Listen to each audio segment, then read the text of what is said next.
Assalamualaikum warahmatullahi wabarakatuh. Alhamdulillahirrabbilalamin. Wassalatu wassalamu ala asyrafil anbiya'i wal mursalin wa ala alihi wa sahbihi ajma'in amma ba'du. Pertama-tama, marilah kita panjatkan puji syukur kita kehadirat Allah Subhanahu wa Ta'ala yang telah memberikan nikmat, taufik serta hidayahnya sehingga kita bisa melaksanakan pesantren online hari ini. Materi yang akan saya bahas hari ini adalah tentang pergaulan remaja masa kini. Sebelum kita masuk ke pergaulan remaja masa kini, terlebih dahulu kita akan membahas tentang remaja. Apa sih remaja itu? Siapa aja yang termasuk ke dalam kategori remaja? Remaja adalah seseorang yang telah melewati fase anak-anak dan akan memasuki fase usia dewasa.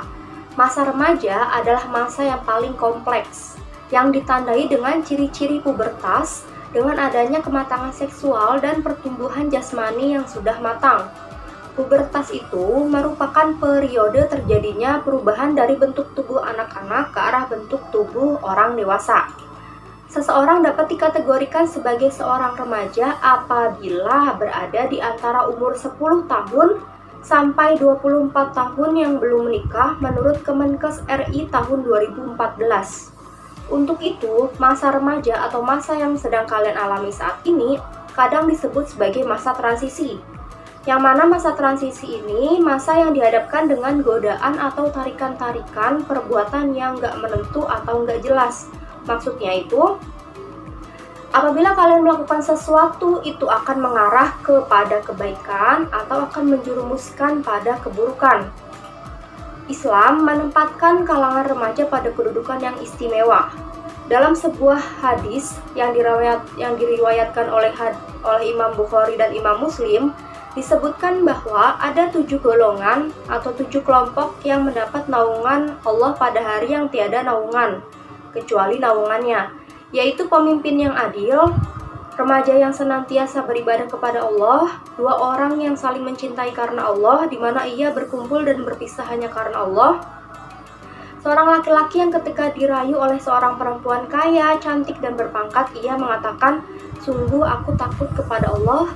Seorang laki-laki yang bersedekah kemudian merahasiakannya sehingga tangan kirinya tidak mengetahui apa yang diberikan oleh tangan kanannya, dan seorang laki-laki yang berzikir kepada Allah di tempat yang sepi kemudian kedua matanya basah dengan air mata.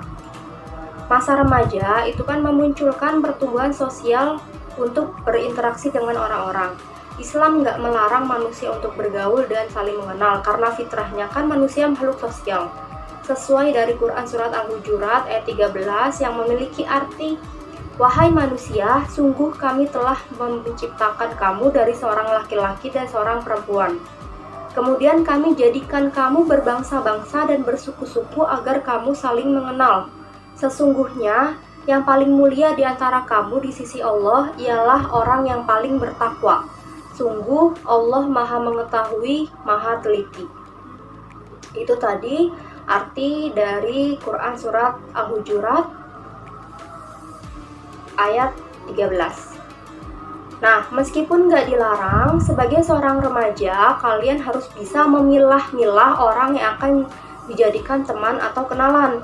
Kita nggak bisa memungkiri bahwa lingkungan atau teman itu berpengaruh sangat besar dalam membentuk kebiasaan kita. Kalau kita berada pada lingkungan yang baik dan kondusif, atau kita berteman dengan orang yang baik, maka insya Allah kita akan terbawa menjadi baik. Sebaliknya, jika kita berada pada lingkungan yang buruk atau kita berteman dengan orang-orang yang tidak baik, akibatnya kita akan terbawa untuk melakukan perbuatan-perbuatan yang buruk pula. Menurut hadis riwayat Abu Dawud, seseorang itu menurut adat tabiat temannya, maka hendaklah seseorang darimu memperhatikan siapa yang menjadi temannya. Dalam hadis riwayat Al-Hakim dan Ibnu Umar, orang yang terpilih di antara kalian adalah orang yang mengingatkan kalian kepada Allah jika melihatnya. Perkataannya menambah giat kalian untuk beramal dan amalnya membuat kalian makin mencintai akhirat. Hadis tersebut memberitahukan dengan jelas kriteria orang yang wajib menjadi teman kita, teman kalian. Mereka itu adalah orang-orang yang memiliki akhlak terpuji, sikap dan perilakunya membuat kita semakin mencintai dan mengingat Allah dan akhirat, dan tutur katanya menyejukkan. sehingga kita selalu ingin mengikuti dan meneladaninya. Seorang remaja itu kan punya rasa ingin tahu yang tinggi terhadap sesuatu hal yang baru. Contoh aktivitas dari media sosial yang banyak terjadi adalah remaja-remaja yang mulai menampakkan auratnya sehingga dapat mencuri pandangan dari lawan jenis. Seiring dengan pertumbuhan dan perkembangan zaman, banyak remaja muslim sekarang yang akhlak dan perilakunya menyalahi aturan agama Islam. Banyak yang gak mikirin dampak yang dilakukannya itu akan menimbulkan kebaikan atau akan menimbulkan keburukan. Apalagi kan kita udah masuk di era globalisasi yang mana dunia itu udah penuh dengan banyak banget teknologi yang canggih dan modern. Mulai dari teknologi yang menguntungkan sampai teknologi yang akan menjerumuskan ke dalam jurang keburukan. Salah satu contohnya itu sosial media atau internet. Ini bukan berarti karena sosial media atau internet itu banyak buruknya kita nggak boleh pakai, bukan kayak gitu. Tapi kita harus menyaring sesuatu yang muncul dari internet atau sosial media, dan kita harus pinter-pinter dalam menggunakan sosial media atau internet. Setiap hari, setiap jam kan kita menggunakan internet sebagai suatu kebutuhan kan. Seorang remaja itu kan dia punya rasa ingin tahu yang tinggi. Kalian kan pasti rasa ingin tahunya kan tinggi kan terhadap sesuatu hal yang baru. Nah, contoh aktivitas dari media sosial yang banyak terjadi itu ada remaja-remaja yang mulai menampakkan auratnya sehingga dapat mencuri pandangan dari lawan jenis. Banyak banget tuh di sosial media atau di internet. Selanjutnya ada melihat sesuatu atau melakukan sesuatu yang dapat memunculkan dan mendatangkan syahwat, mencaci maki atau membuli orang lain di sosial medianya. Nah, banyak dari remaja-remaja lain yang mengikuti atau meniru hal seperti itu. Bahkan yang dulunya berhijab sekarang memaparkan auratnya demi mengikuti tren yang sekarang terjadi. Hal seperti itulah yang akan menimbulkan kerugian terhadap mental kalian sebagai remaja. Maka dari itu, kalian harus paham dan membentengi diri kalian agar tidak terjerumus dalam hal seperti itu.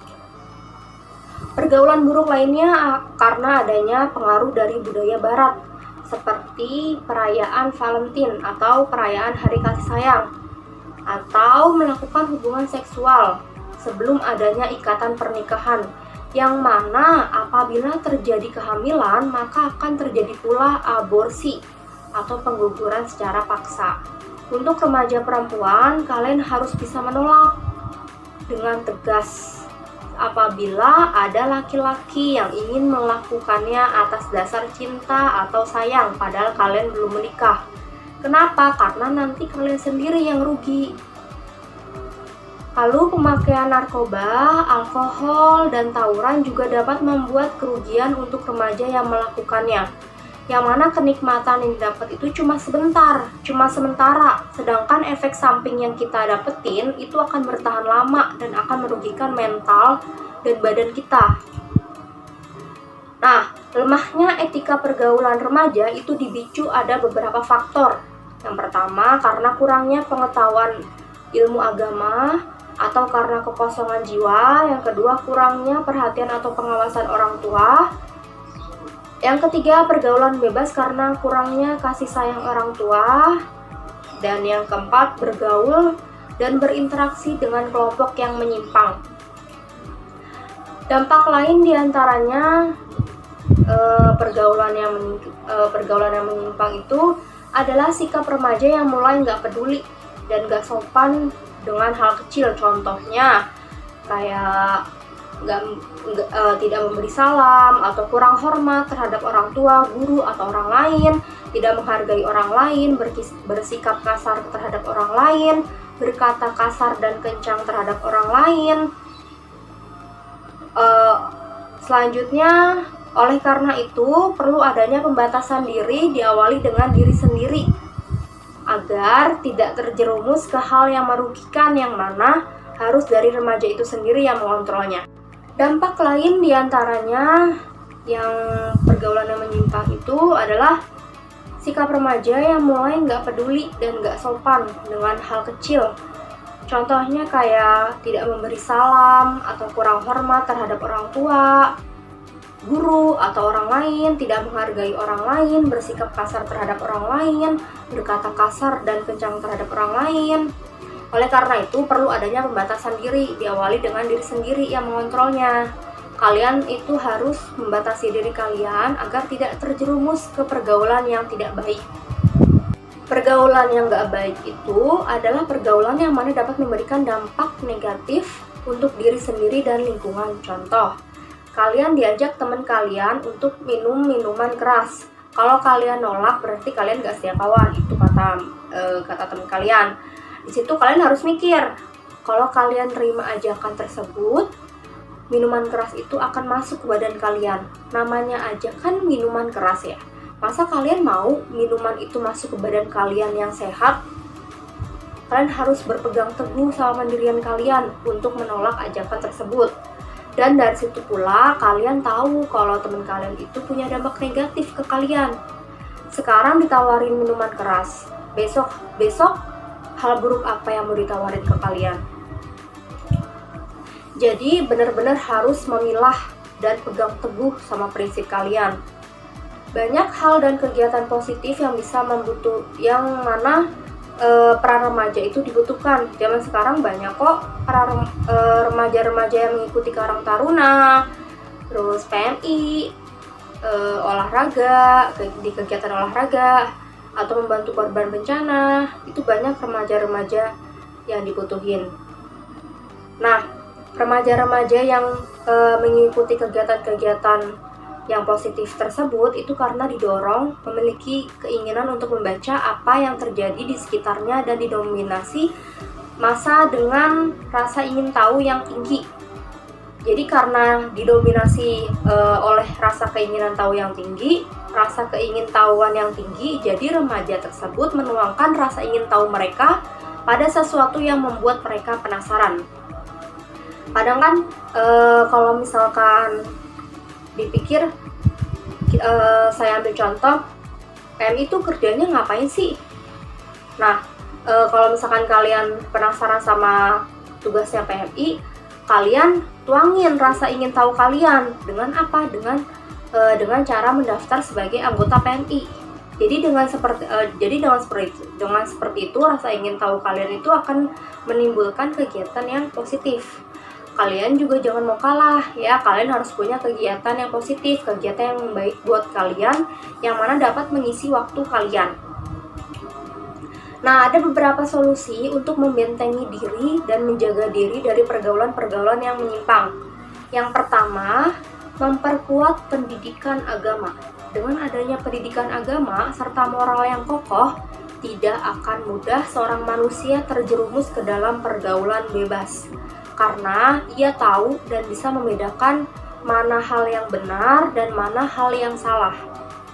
Yang kedua, membentuk karakter positif diperlukan agar dapat menjadi pribadi yang kuat dan berpendirian. Jadi meskipun punya kesempatan untuk hidup bebas, dia dapat ngendaliin dirinya sendiri. Yang ketiga, itu memilih teman. Tadi kan udah dijelasin yang memilih teman. Nah, dalam pertemanan itu dapat memberikan pengaruh yang positif atau negatif tergantung kalian sendiri yang memilihnya. Yang keempat, mempererat hubungan dengan orang tua.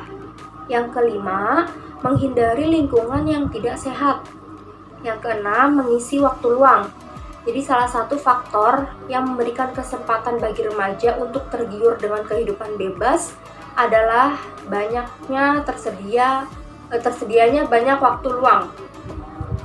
Apabila waktu luangnya diisi dengan kegiatan positif dan berguna, pasti nggak akan ada waktu untuk memikirkan hal-hal yang menyimpang. Seperti yang tadi saya udah jelasin ya. Nah, saya harap kalian tetap pada pergaulan yang baik dan mampu mengetahui apa yang terbaik untuk kalian. Sebelum saya akhiri, saya akan memberikan tugas. Silahkan dikerjakan, boleh menjawab di Word atau di buku.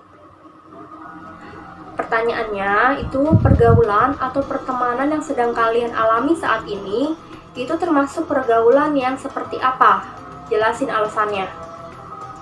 Itu pertanyaannya cuma satu. Saya mohon maaf apabila ada kata yang salah. Terima kasih sudah mendengarkan dan jangan lupa jawabannya dikirim. Wabillahi taufik wal hidayah. Wassalamualaikum warahmatullahi wabarakatuh.